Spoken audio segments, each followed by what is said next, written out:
Hey guys, how's it going? This is part 2 of our end of August garden tour. So in the first one, we will link it down below. We went around the house, the pond and Dreamstream area, the west side and all of that. So in this part 2, we're gonna take you through the south garden. It just got really bright and sunny right in the middle of our tour. We were gonna attempt to do it all in one fell swoop, but it was probably getting kind of long too, I'm guessing. So now we can take a little bit more time to look at things. And so yeah, we're right here at the beginning of the south garden. Before we get too far though, I do think we should swing back this way and take a look at the annual bed because we missed that in the part 1. Oh, also we pulled out the boxwoods. Oh, we did. The ones that were nasty looking. The other night we loaded the kids and ourselves and a pair of loppers up in the gator, and we just went around the property and pruned off random branches, pulled out dead plants, and just kind of cleaned up some stuff. And it looks better just having the dead ones, the struggling ones gone. So we'll probably need to do some fill-in in there here shortly, but this is spectacular. Do you hear that? Well, you probably don't hear the hummingbirds, but they are just chattering up a storm right now. They come after this rockin' blue suede shoe salvia. They absolutely love it. It's their favorite annual salvia, just about ever. Oh, there's one that just went into the pear tree. And honestly, like the Suncredibles are barely doing it, but they do add a really nice bright pop back there. And I kind of love it this way because this plant, the salvia, looks a little bit more fresh and a little bit more deep green, a little bit more lush, I guess, than the sunflowers do. But you get the color from them in the back there. And then of course the Super Tunia Vista bubblegum, always a winner. It's just, there's nothing that really compares to this. Is it a proven winner? Yes, that's just such a dad joke. Okay, if we turn around this way, let's take a look at the pink cashmere superbena, because this is also looking really, really beautiful. This whole space, and this was kind of like I had some leftover rockin' deep purple salvia, which when I was digging the holes for these, like these are staying smaller than our other ones that we have around the property. I could smell the auger heating up because the soil is so hard on this part of the property. Like it's a wonder that things are growing over here to me, when you can hardly dig a hole in this space with a sharp auger and a power tool. So anyway, those are doing it, but not getting super big in this area. But the superbena on this side, look at this. It's crazy and beautiful. The one really beautiful, well, nice thing about superbena is that you don't have to spray it for anything. You don't have to spray it for budworm. You don't have to really spray it for, aphids, spider mites, nothing. It's really not affected by anything that we normally deal with on other things. We do fertilize once a week all of our annuals, you guys. They get the Proven Winners water soluble fertilizer every single Thursday. And then from time to time, if something needs chelated iron, we'll treat them with that. But this just gets the fertilizer, that's it. So it's looking really pretty. And this area right here, I think what I want to do is kind of like swing over to the grapes so we can look at this whole border. Then we'll go back to the start. Did you plant these things right here? No, well, so last year I planted tiara pink. Some of it came back tiara pink. Some of it came back like the magenta color. And some of it came back looking silverberry. Oh, wow. But I didn't plant a single Super Tunia in this space right here. So it just reseeded itself? Yeah, yep, these all just came up. I have had that happen in several spots this year. Also a lot of Kufia from last year, the watermelon Kufia, and then some Salvia, unplugged white, has come back. Can you imagine if we planted annuals and they just bloomed all summer long, and then at the end of the season you just cut them back and they just came back? I don't even know what that would feel like. That'd be amazing. That would be amazing. I would love that. But we've also had lots of things like this is a sage advice, Russian sage. It seeded itself up here. And I really I'll probably move it at the end of the season, but I didn't have the heart to. But it belongs in the back of a border. We've got some Limelight Prime hydrangeas in here. I did plant these though. I had 3 leftover Hoopla Vivid Orchid, and we happened to have drip in this area, so I popped them right here. Ruby Chip Jr., Buddleia. Our hibiscus are lulling at the moment. Yeah. I don't know if you guys are experiencing that too, but they just bloomed their heads off for a long, long time. They're full of buds. Just like absolutely loaded up with buds, but they just are having a moment. That's okay, we all need that every once in a while. The Luscious Berry Blend Lantana. I cannot recommend this plant enough. Look at how gorgeous the color is. It's I'm not intense. sure I've ever seen you plant lantana in a drift like this before. Well, I really haven't. We planted lantana when Benjamin planted his, a couple years ago, and he still remembers that.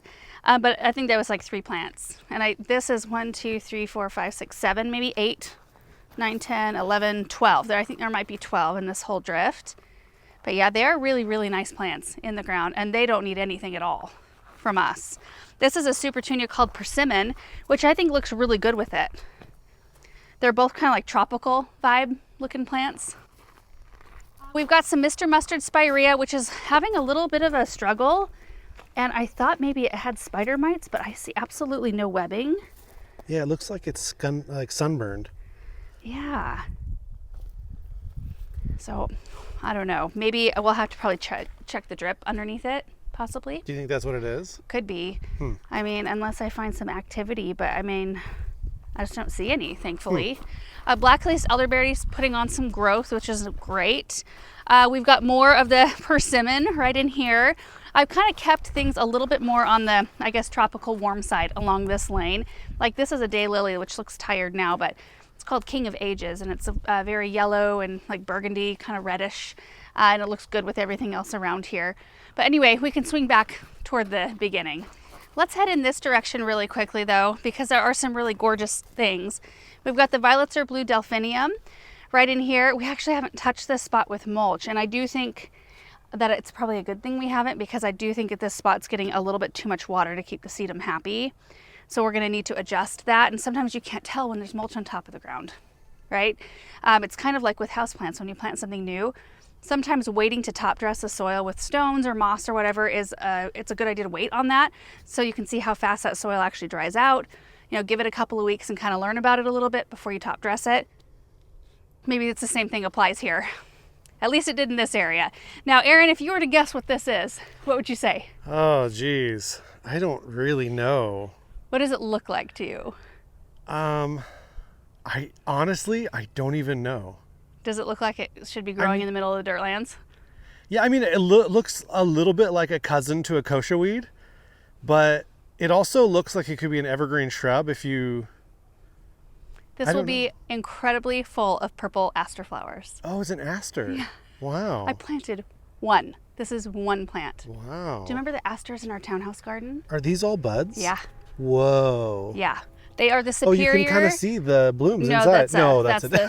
That's the super tunia from down here. Whoa. Yeah. Anyway, I think asters are a superior fall flower to mums, like by a long shot. Wow. They last way longer, and yeah, I love them. Okay, this super tunia is awesome. Cool Jazz.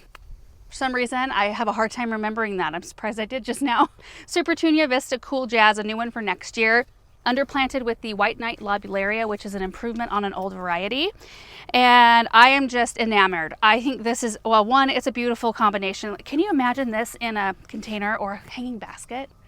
Like that Lobularia worked in like this, it looks kind of sparkly and really soft.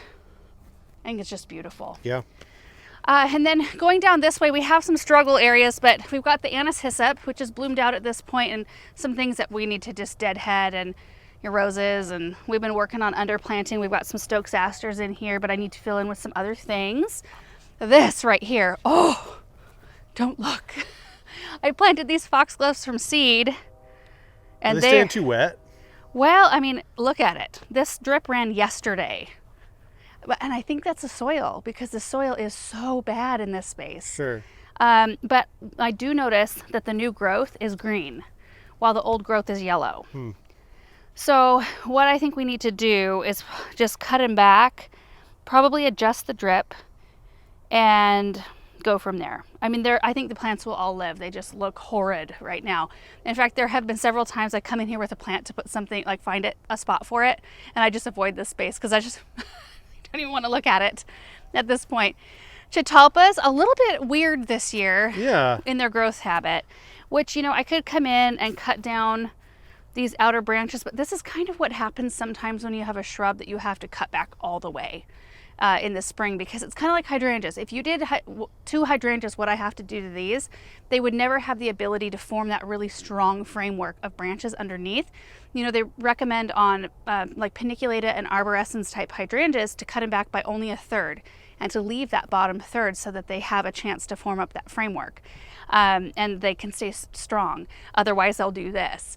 And so I'm wondering if that's kind of what we're dealing with here, in which case, I mean, I don't mind coming in and shearing you know, the bottom branches off, or maybe next year we just give them even more time and don't cut them back as far and just see what happens.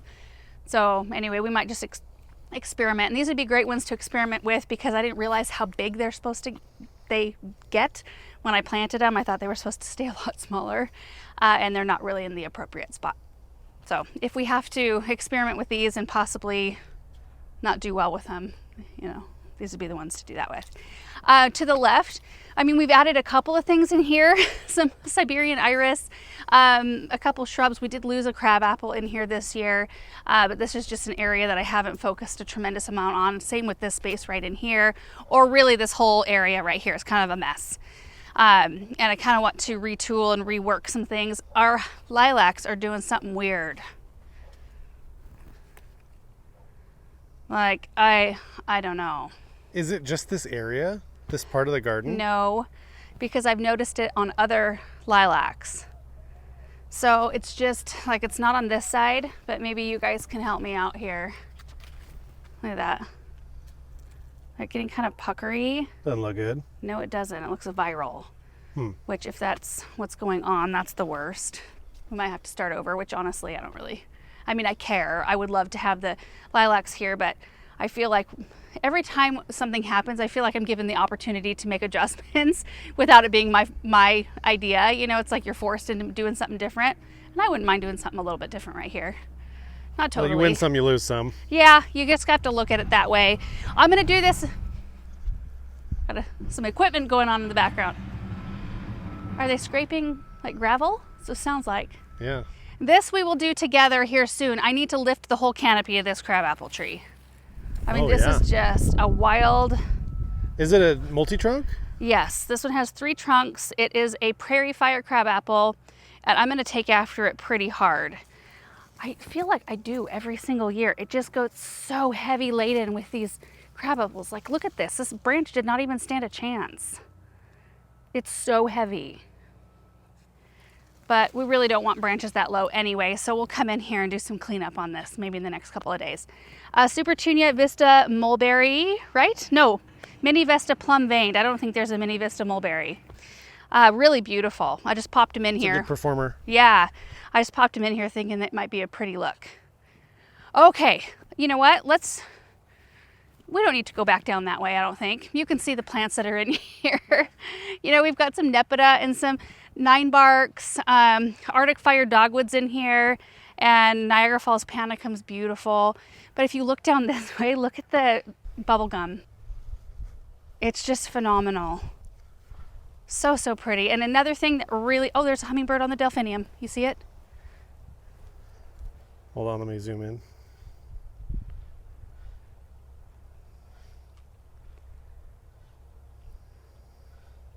Benjamin be flipping out right now.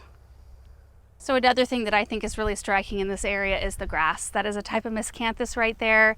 And I think it's so bright and beautiful and bold. It's like super bulky, which I think you need in some spots in your garden, especially if you're dealing with a larger space. You need some things that will kind of hold their own. That one definitely does. And so does the silver, is this silver bullet, silver lining something, Artemisia? It's just crazy. You know what? This is a great example of why I always argue for wider pathways. Hush. It is true. You know what? I don't mind when things crawl over into a pathway, but you know, it seems worth it to do a wider pathway and just allow things to kind of meander. But Aaron, I'll trim it. I'll come in here and trim it for sure. There you will. I know. Okay, got to look at these annuals. This is so pretty. It's not exactly the application I think I would want it in. I think in a container it would be absolutely beautiful. But we've got the Bidens. It's a marshmallows variety. That's the white daisy looking flower.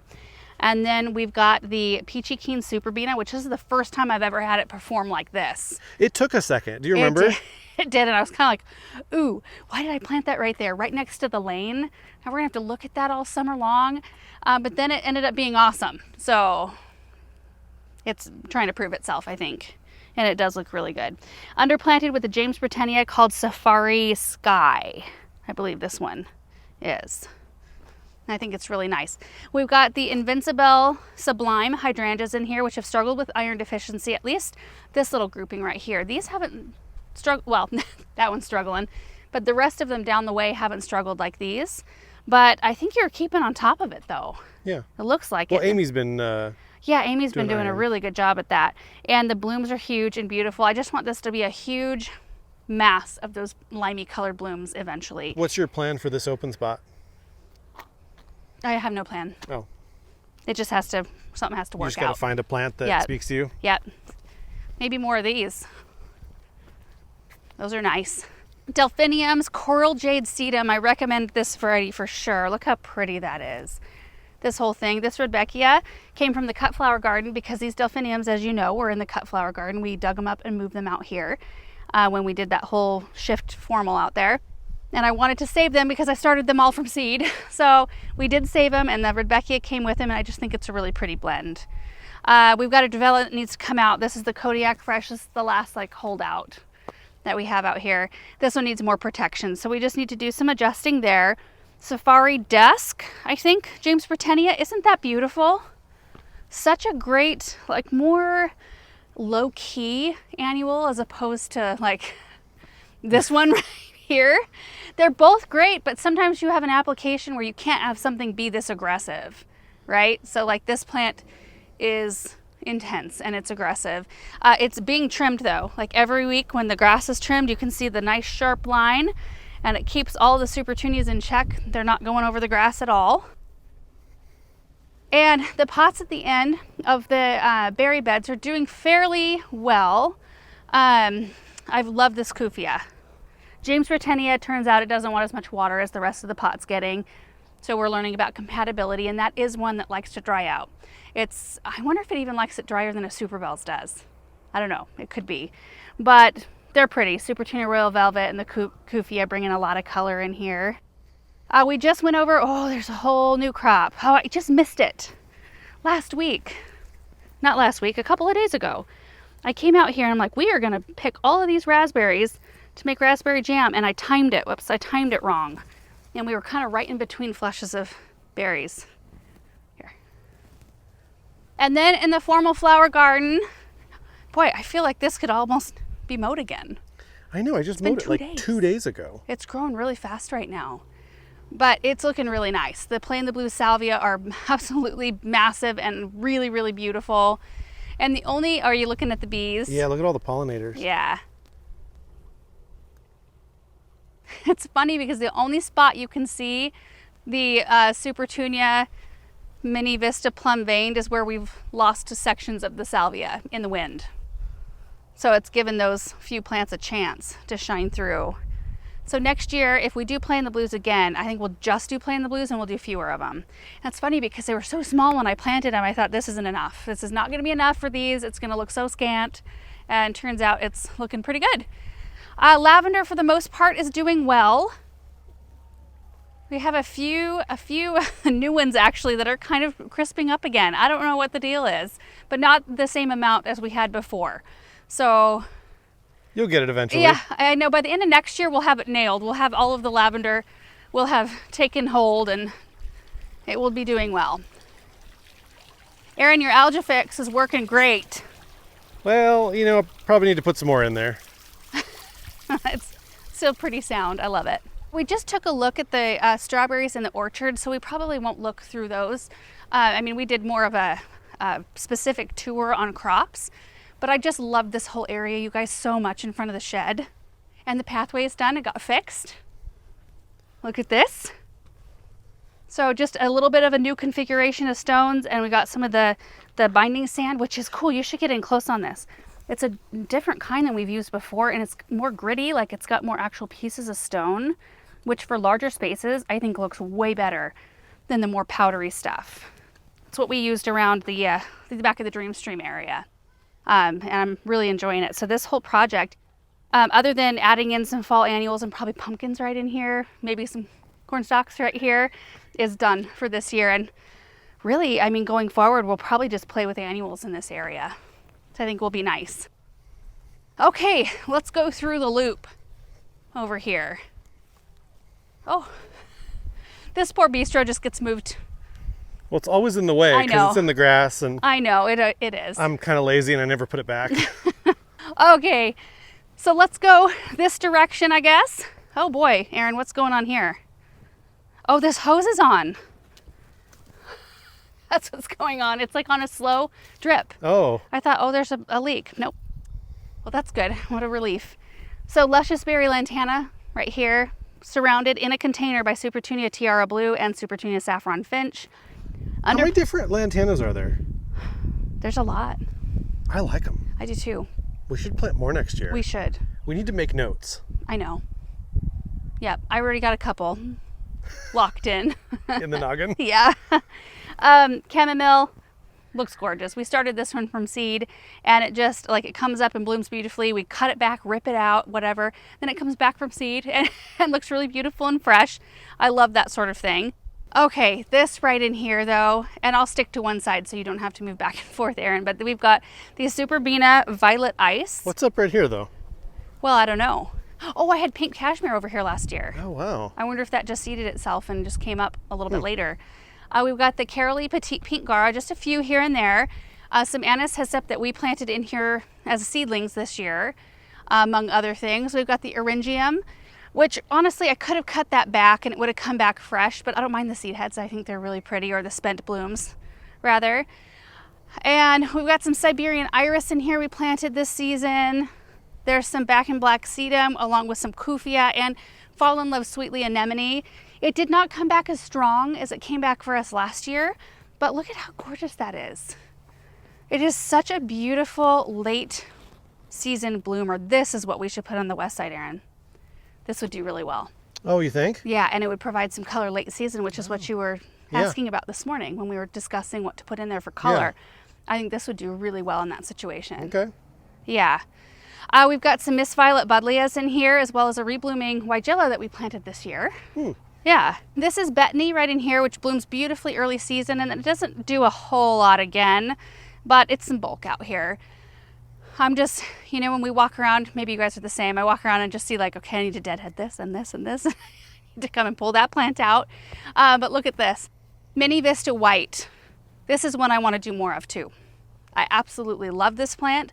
I feel like it's so striking, and for some reason, when plants are in their containers, I am not drawn to white.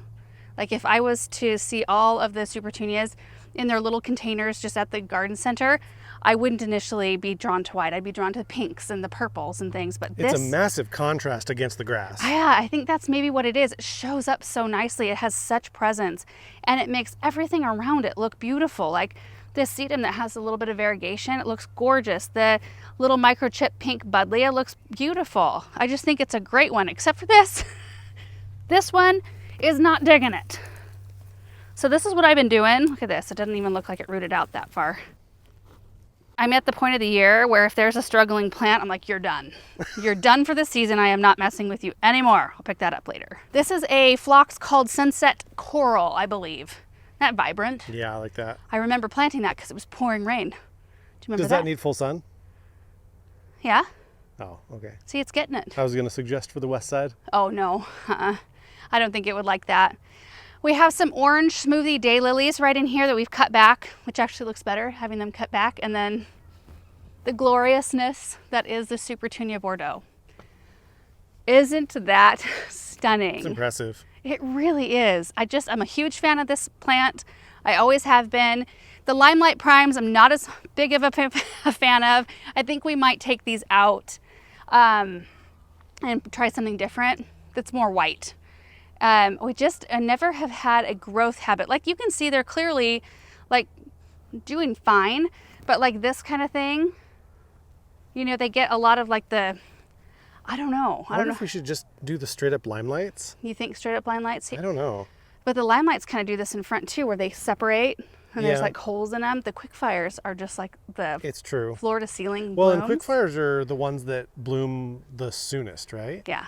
Yeah. And they're a little bit more vibrant white. I like the limey though. Like I have no problem with the color here. I love that. Or maybe what we should do, Aaron, is leave these and plant something that will block the bottom half of the shrub. Oh, sure.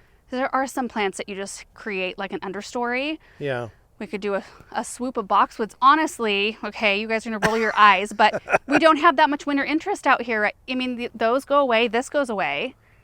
It would be beautiful to have like just a little hedge that's kept like this big that swoops right in front of these, and then we could plant in front of them with annuals. Sure. These look like, I mean, this year has been fairly mild in terms of heat Right. and sun exposure, but they still kind of look tired and and sun scald, you know? Yeah. Lots of blooms on them though. Yeah. Look at that black lace elderberry. I'm gonna, hold on, I'm gonna pick my way back there. You can stay right there. Okay. So I can show you the size of this thing. The tag says it gets, what, 6 to 10 feet tall and wide? I'm 5'4". So what do you think it is? Oh, I mean, it's at least 2 of you. Yeah. So over 10 feet and definitely wide. Wider than tall, maybe? Oh, yeah. Yeah. I love them. I think they're the best. Well, you know, you've said it before that they're similar to like a Japanese maple for us in terms of texture, and Right. but we can't plant Japanese maples in the sun. No. Okay, Russell just came back here somewhere. I love this too. This is a Tickle Creek white bark birch right here. The totem pole grass over here is really impressive. Look at that. That is so tall. How tall is it supposed to get? I don't know, like 6 to 8 maybe? Oh, okay. So, I mean, it's definitely I doing would say what it's 7 maybe. Yeah. That is beautiful. I love how thick the leaves are. I love the plumes. At first, I didn't know if I should do 3 together like that because they are very much so of strong presence, but I think they're gorgeous like that. I love them. We've got some hardy geraniums in here, more of the coral jade sedum, which I love, and the pincushion flowers, which need to be cut back. But we should just do, like on one of these, we have some fairly nice days coming up. I just need to start on one end and work my way around and start grooming up some of these plants. We've got some bells of Ireland that came with the pincushion flowers because I started the pincushion flowers from seed. They were in the cut flower garden, and These are thorny, aren't they? oh yes. Yeah. And they're really difficult to work into flower arrangements, but check this out. So the seed heads of this is the Fama series. Look at all those seeds. They look like birdies in badminton. Oh, yeah. Yeah. And so like these will all want to come up. They are so awesome. I don't really want them in front of the sedum, but wouldn't mind if they came up right here. I like these too, the Buddleia. Yes, those are the Miss Ruby. It's just it's just nice to have some color on a shrub like that. Yeah. And I think sometimes, you know, I don't know, you figure those things out and you have to shift spots around. Like it would be nice to have some of that color right behind, like to the right of the totem pole, to have some of that pink. Yeah. And just make adjustments where you need to, because there's so often, like with the pincushion flower, I needed to move these out of the formal flower garden space to do the project. And I didn't know exactly where I wanted to put them. I plunk them here and then, you know, decide over time, like, oh, maybe I need to put them somewhere else. And I think that's just how gardening goes a little bit. We had some daylilies here that we cut back. This little pocket right here looks gorgeous. So this is the something pink cloud, super tunia right here, along with more of the white knight lobularia. Really small blooms. Yeah, but you know, and I was thinking when I very first saw it in the container, I'm like, oh, I don't know if I like this, because typically they, like the bottoms of the blooms have a little bit more of a yellow, like chartreuse cast, but you don't even see that because there's so much color now that it's been out in the landscape. Looks beautiful with the Stormburst Superbena in there. And then I did plant some coreopsis, some pink, opal pink or something like that coreopsis this year. But I just think that's beautiful. We've got some asters in here, more totem poles. We just planted some more back and black sedum in this space. And then we've got a lot of perennials that are just kind of at the point where you think, okay, it's too late in the season to do a full-on cutback probably. But you kind of want to. But they don't look great. No, they don't. And maybe I should just cut them back, let them flush back a little mound of nice fresh leaves and then enjoy them that way instead of the way they are right at the moment. Coming up on a really pretty spot right here, we've got serendipity alliums, which are just now sort of coming out of color. So pretty when they're in bloom. But we've got the Miss Violet Buddleia Pope John Paul II roses in here that came from behind the fireplace. Dug those out and moved them out here. A bit of honey heliopsis. There's some autumn joy sedum in here. We have some Supertunia raspberry rush, which I think this one's beautiful. Yeah, it's a cool one. Yeah, you know, and I'd never been a huge fan of high contrast color variations in petunia petals, but they've really grown on me. I think having that little bit of white just makes them pop in a space. Caryopteris Beyond Midnight. Look at the honeybee action on these.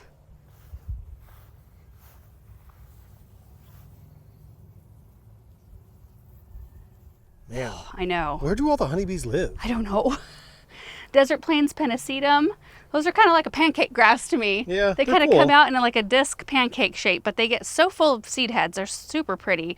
I had one, this is blue veined, Supertunia blue veined, that was in one of my other flats. I think in my flat of bubblegum, this came up. So this is just one plant. I popped in right there. And then this space is so gorgeous. I love it. We've got, this is a new Nepeta called Lemon Perfection. We've got a new Coreopsis called Heartstrings. And then we just packed this out with some beautiful stuff. So we planted these birch trees in the early spring. And we've got some Plain the Blue Salvia. And then these hydrangeas is a new paniculata coming out next year. I think it's, are they Powerball? Is that what it's called? Powerhouse? Power something? I don't know, but they're so cute. I mean, they're gonna get, I think, 4 to 6 feet tall and wide, something like that. But just as their little tiny cells down here full of bloom, they're starting to get some fall color. I think they're super pretty. Sparkling Amethyst, Superbina. We've got some of the Piketty Pink Gara that kind of goes along the front side. I'm not gonna walk over there quite yet because we need to do the inside of this loop area. So I think I made a decision about this geranium. I think I'm going to toss it. Look at it. This is the one that I moved from the north garden, and it gets like this big early on in the season because it gets full sun now and it really likes that. And it's pretty, but it's way too big for this space. And then once you cut it back and it comes back, it gets powdery mildew. I forgot that about it. It's just not a good variety. It's kind of like the Boom Chocolata geranium does the same exact thing for me. It's like it emerges from the ground with powdery mildew. And we don't deal with powdery mildew very much here. So I think I'm just gonna eradicate that from this area. But I love some of the other things in this bed. The Autumn Joy sedum. We've got some pufferfish hydrangeas. Hey, Russell. We've also got some hardy geraniums that, oh, they're down the way a little bit, that look a little bit better.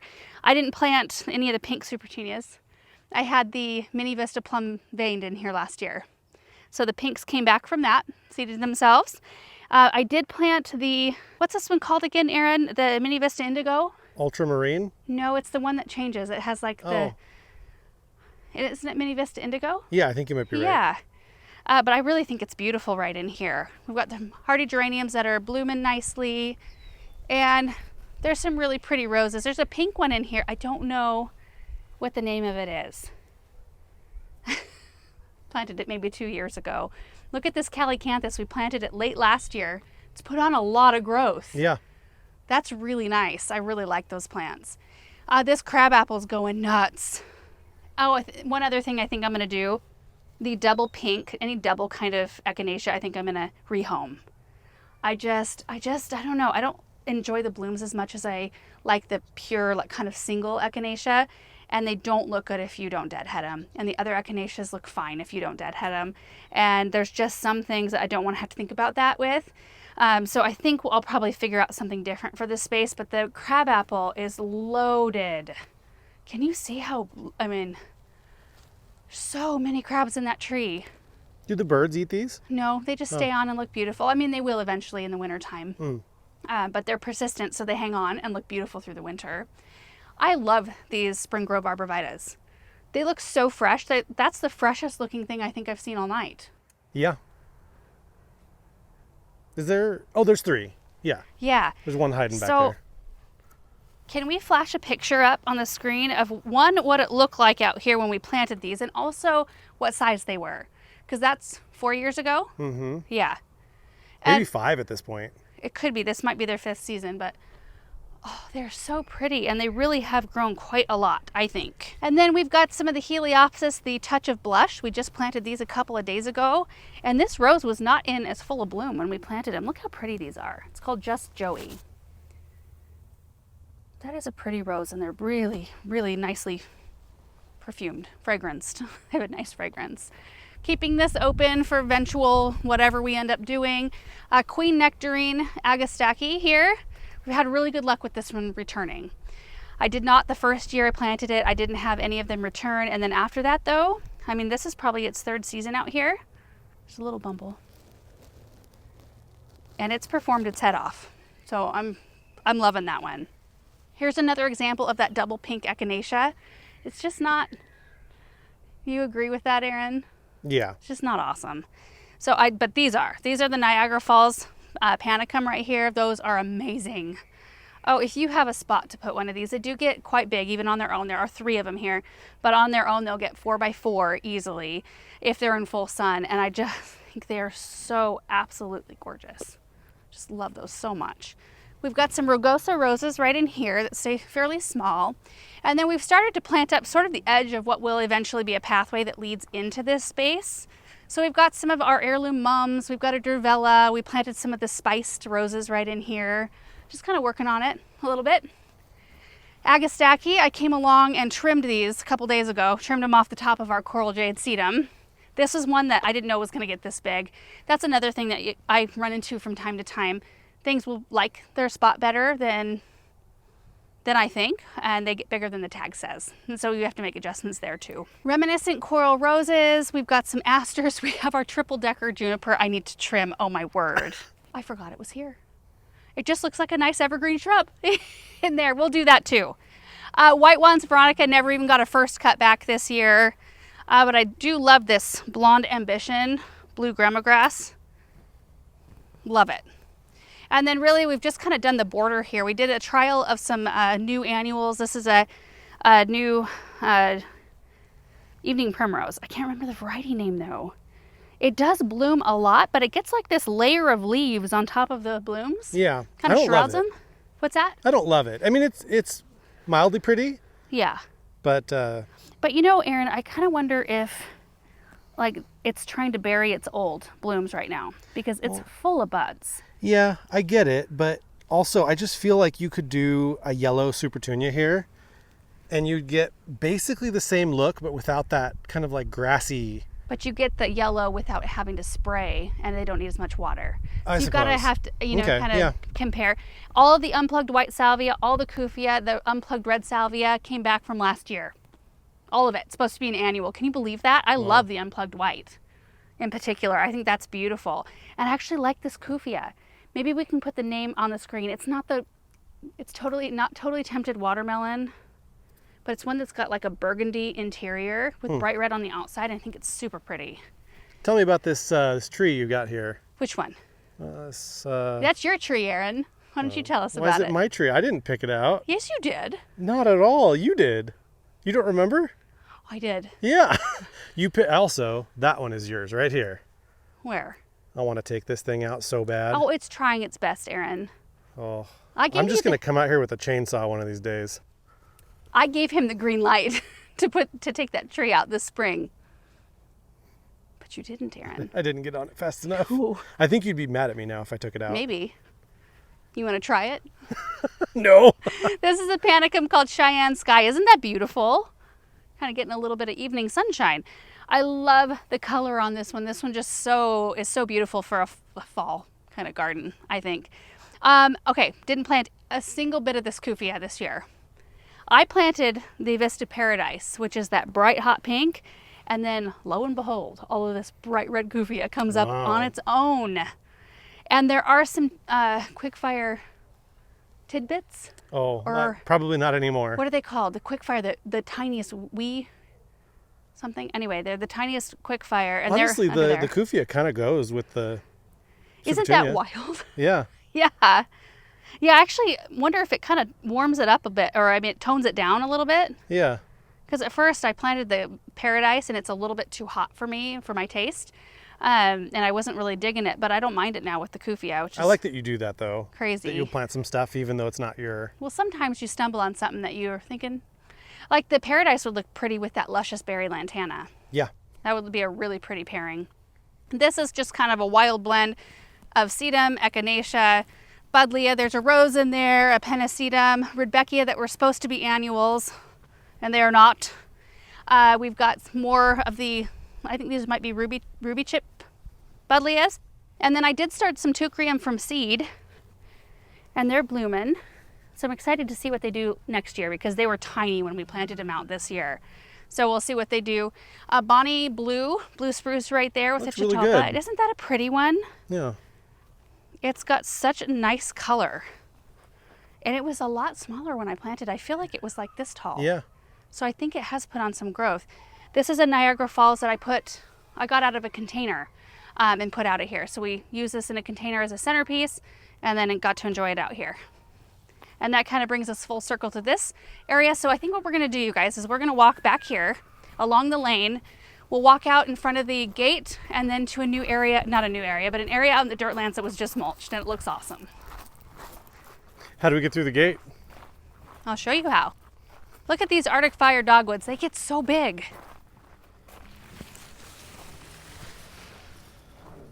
Teaching people how to sneak onto our property. I don't think they'd have any problem with it, Aaron. So our little mail house, I think it's been looking like this for a while. We are waiting on doors and windows. Nothing has really changed up in front of the gate since we were out there last, but we have flagged off, and I showed you this, but it was not as effective as it is now that there is some mulch lining one side of it. Not the interior side, because you can see our dirt pile has not been smoothed out into a nice subdued looking berm.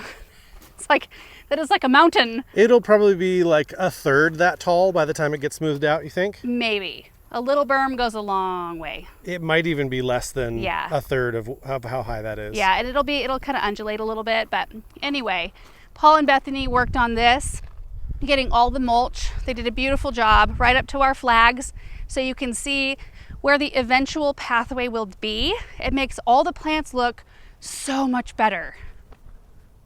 So much better. It just looks clean and tidy. And I mean, we just planted this together, this Siberian cypress right here. And maybe we can show what it looked like out here when I planted that. And now look at it. So, so pretty. And they made it a pretty good distance out here. We'll walk to the end of it here.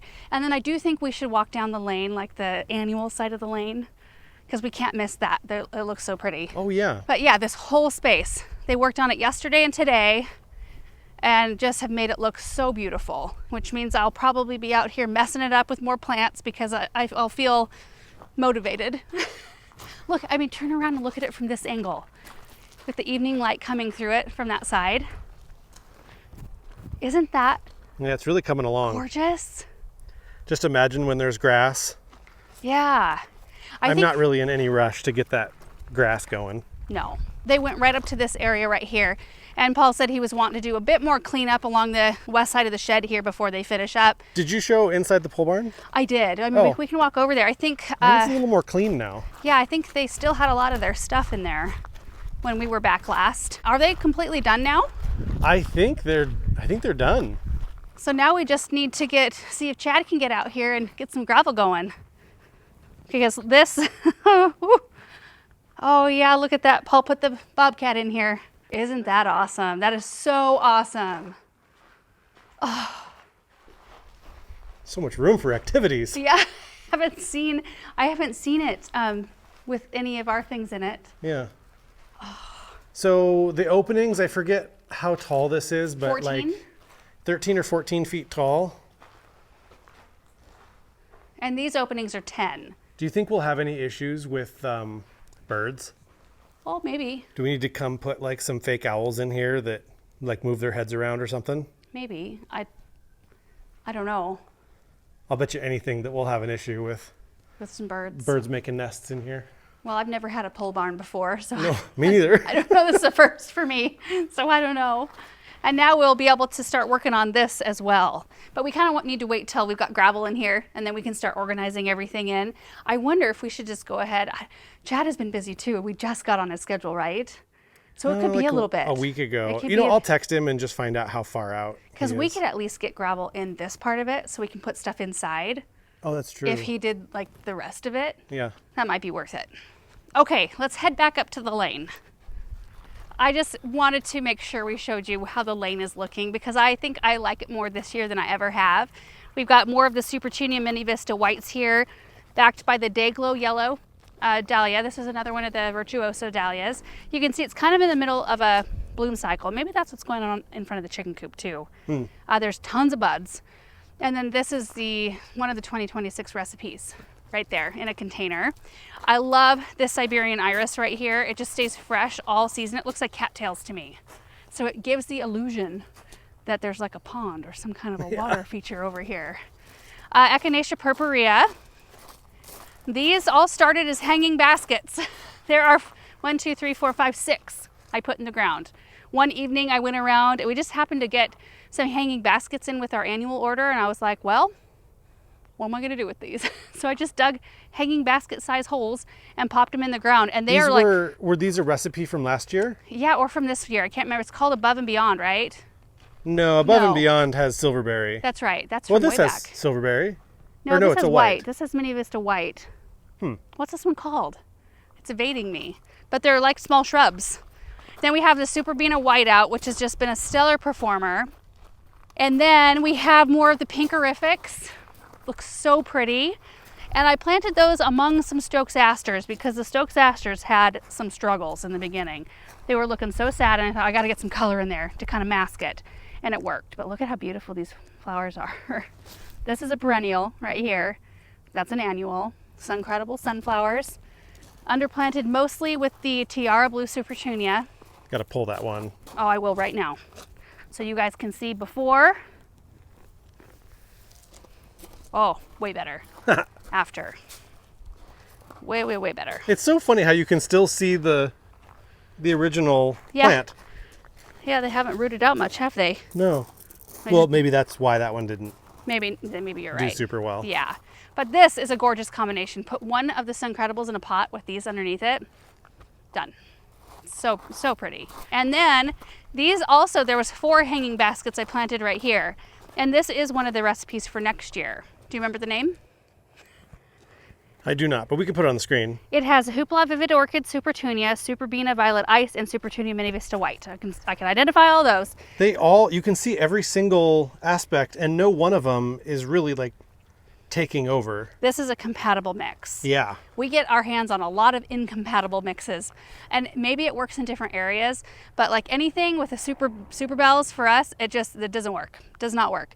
Anything with these type of plants in it, it works and it's beautiful, and I'm confident in recommending something like this. So gorgeous. And then the fountain in the background. I love it this time of night, especially, well, it's kind of showing its little sparkle, but when the sun is really bright and kind of shining through the water, it's like magic. So pretty. And you guys, that is it for August garden tour part 2.